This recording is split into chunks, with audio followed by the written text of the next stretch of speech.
This country right here is a hidden gem that expats aren't considering nearly enough when they think about moving abroad. In today's video, I'm going to give you 5 reasons why this place, more than Costa Rica, Panama, Thailand, or any other major expat spot that you hear about, is the best fit for Americans looking to move abroad. Let's dive in. In 2026, more than 40% of Americans have considered moving abroad. That is nearly double the amount that considered it just 10 years ago. Between remote work, political divisiveness, and improved connectivity around the world, it's a very popular option for a lot of people, including me. Now, the number one consideration most expats look at before they make a move is the ease of getting a visa in the country that they choose. Because in most countries, you need legal status before you can do a lot of things, like stay there long term, get a bank account, buy property, or even get a mortgage. Which of my 5 reasons why this country here, the Dominican Republic, is a hidden gem for expats is because it's one of the easiest places to move to in the world. Let's say you want to go to Costa Rica or Panama or Portugal. Well, you got to go online, figure out how to get your legal status done, apply for visas, get all of that taken care of before you book the flights and make your move. It takes time, energy, effort, and you may lose the interest after a while because it's just such a pain in the butt. Well, here's what you can do in the Dominican Republic. Just move, and then you can figure out residency after the fact. Let me dive a little deeper here. I've lived in this country for 4 years, and only now am I seeking legal residency. But even without it, I have 2 bank accounts. I own 3 pieces of property, including my primary home. I have a mortgage on that primary home with a Dominican bank. I'm unencumbered, unrestricted getting around this country, even without legal status. Now, by the law, the legal stay in DR is 30 days. After that, you're supposed to have a visa. But let's say you don't, and you stay 40 days, or 50 days, or 90 days, or 200 days, or 20 years. I know a guy, 20 years, no status. Well, when you leave at the airport, you scan your passport, they're gonna see that you've been here a certain amount of time, and you're gonna pay a tax before you leave. If it's between 30 and 90 days, about $60. Over 90 days goes to 100, and up and up and up from there. In fact, right at the airport, on the stand that you pay at, it shows you all the fees, and then how much per year after 10 years that you'll pay. Meaning they kind of plan for you to overstay. So rather than going through all these processes and try to figure out, like, how do I get legal status before I go there? You can simply just come here, live here, and then seek legal status. And you'll be unencumbered from operating within the financial system and the real estate system while here. I mean, this is just, to me, like, holy cow. This exists? DR is not the only country. I think Colombia operates in a similar way, but many countries, from my understanding, that are very popular require you to have paperwork and status first, and DR just doesn't. Now, let me disclaim this real quick. It doesn't mean you shouldn't seek residency, shouldn't seek citizenship. It's not like the DR passport is the strongest thing in the world, not even close. But I just think having diversified citizenship, a couple of different passports, is a good thing. And if you're gonna live here, invest here, bring your pension here, or if you're married to a Dominican, any of those routes can get you to residency and citizenship, but you don't have to wait. Pack up, move, figure it out later. In fact, look, for 2-3 grand, you hire an attorney down here and they'll take care of all of that processing for you. But again, you could be enjoying the beach, the culture, the lifestyle, without worrying about the legal status first. I mean, that perk alone should blow expats' minds, but I'm gonna keep going. The second thing about Dominican Republic is the cost and accessibility of good healthcare. As it stands right now, I pay about $3,500 US per year for a top-notch health insurance plan for a family of 4. If you break that down, that's like $300 a month. And I get premier private clinic care, private hospitals, you name it. In addition, there are some incredible hospitals here, like Semdoe in Santo Domingo, where I just visited recently, which is Joint Commission certified, almost like Michelin star for restaurants in the hospital world. It's the only one in the Dominican Republic, might be the only one in the Caribbean. Our kids have an allergist and is getting immunotherapy. The allergist went to Columbia University, was a pediatrician in the United States for 20 years in New York, before moving back here to his home country to set up this practice. And that insurance from where I live here in Punta Cana will airlift me to Santo Domingo, and you can even buy policies that give you airlift to Miami if you needed, to make it even more simple. Now, if you want to maintain coverage in the United States at a lower cost, you could simply pay for an international plan with any carrier down here and have coverage up there. For me, that would be about double, so $7,000 a year for a family of 4 gets me coverage both in the Dominican Republic and in any other country I go to, including the United States. One caveat for my retiree friends, over about 65, 68 years old, it gets a little bit harder to get insurance here. So if you're thinking about moving here, I would get a policy now, and again,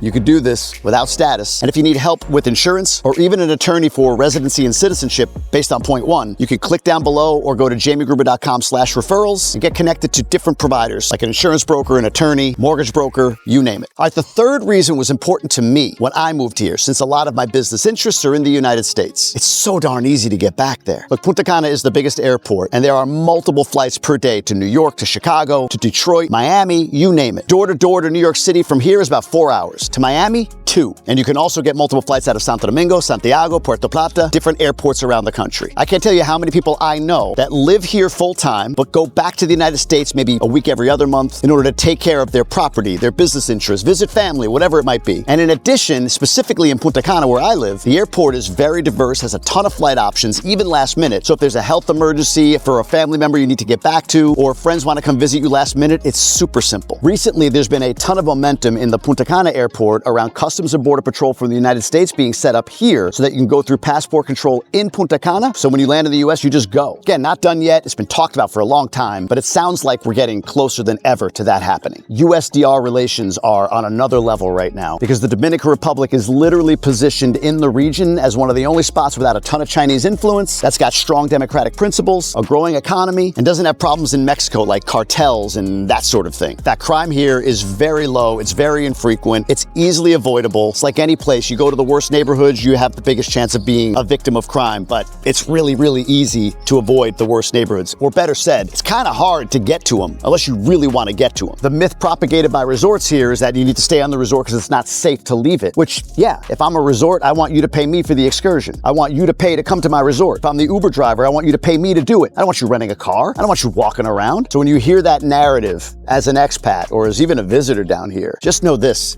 Normal caution applies here like it would if you were visiting any city in the United States. And I mean that with my whole heart on my family. The fourth reason this country needs to be more considered by expats is cost versus value. I wouldn't call the Dominican Republic a cheap place to live per se. It can be, but you're gonna make some sacrifices if you want the truly cheap $1,000, $2,000 lifestyle. That said, for $400 to $600 a month, you can have somebody full-time working in your home as a housekeeper who also cooks and does all your laundry for you. I always advocate, as we do, treat them well and get them the insurance plan if you need to. We provide food and housing and all of that stuff for our housekeeper. I already mentioned healthcare, how you can spend way less for a really good plan and get great quality healthcare here in the Dominican Republic. In fact, I'll tell this story as an aside. My mother came here not long ago for one of her, 20 visits. They've been down here a ton. And she had a stomach issue of some sort. She went to a local clinic that we brought her to. She does not have local insurance. It really didn't cost much at all for her out of pocket, but she was seen, diagnosed, and had meds in her hand within 1 hour. Similarly, when she went to an ER in the United States, 7 hours, never even got a room, was treated in the hallway. And you can imagine that bill. But I digress. I think for expats moving here, especially those considering a parallel lifestyle, you'll be amazed at how much more your dollar gets you. Look, you can get a haircut, massage, and facial for $10, $15. We have a lady come to our house to do a massage for me and my wife, 1 hour, $50. In our home, with her own table. We had a plumber come to our house to fix a bunch of piping under a sink, $20. And that's in one of the most expensive parts of the country here in Punta Cana. Now, mind you, rent can be more. There's a lot of dollar influence in this country. So again, I'm not saying it's cheap per se, but you can get a lot more for the money. Which brings me to my fifth reason why DR is a country people are sleeping on as far as being an expat. And that is the diversity of lifestyle options here in country. Look, I hear all the time about Costa Rica, and it's beautiful. I'm sure it's a great place to live. People move there for that pura vida lifestyle. But I see a lot of people talking about moving to Costa Rica and then moving back to the United States because the optionality of living a more parallel lifestyle there is less. Not impossible, just less. Let me explain.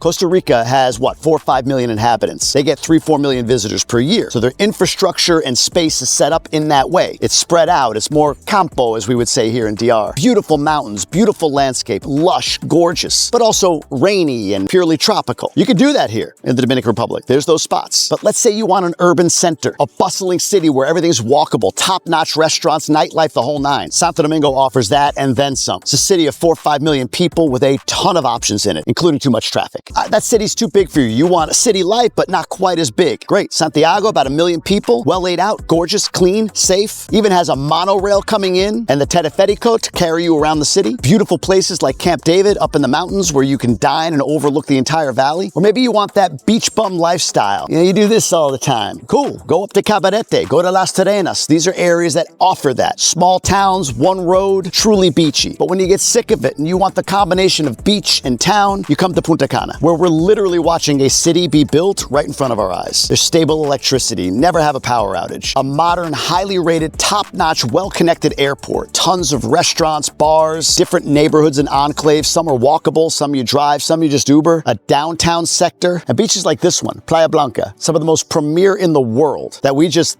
spend Sundays at. I think part of the reason why you don't hear a ton about the Dominican Republic is because it is so complex in that way, in a good way. It's not as simple as like, we got one landscape, we got one offering, we got a clear visa path before you get here. Here it's like, show up, enjoy it, check it out, and see what happens. By the way, one other thing that I think is underrated here is the ability to exist here without knowing great Spanish. Like right here, this is the Kite Club on Playa Blanca. I think it's the one and only kite club in Punta Cana. But one of the owners just walked by. He's a Dominican guy, comes from the North Shore. He knows me because I'm always here, so he spoke to me in English. It's a good and a bad. If you want to learn Spanish like I want to, I'm not being forced because most people you run into speak English, not just in Punta Cana, but all around the country. Don't get me wrong, if it's a smaller town, a lower socioeconomic system, you're not gonna find the English there as much. But if you're in any of the cities, any of the beach towns, which is most of the places you're gonna spend time as an expat, English is a little too accessible. This year though, baby, 2026, this gringo's learning Spanish. Look, if you want to go deeper on the topic of living in the Dominican Republic or investing here even from abroad, which you can do as well, consider joining my DR Inner Circle, link down below, or you can just put in jamiegruber.com. For a few bucks a month, you're going to get connected to community, content, and experts that can help you with considering your move down to DR. And then, come enjoy this. Get out of the way of this beautiful, beautiful beach down here in Punta Cana. Such an amazing place. If this added value to you, I'd love for you to hit the subscribe button, follow along. If you want a little bit more detail on Punta Cana and why maybe to choose here, I made this video for you right there that you can tap on, watch. It'll give you all the perspective that you need. Check it out, and I'll see you on the next one.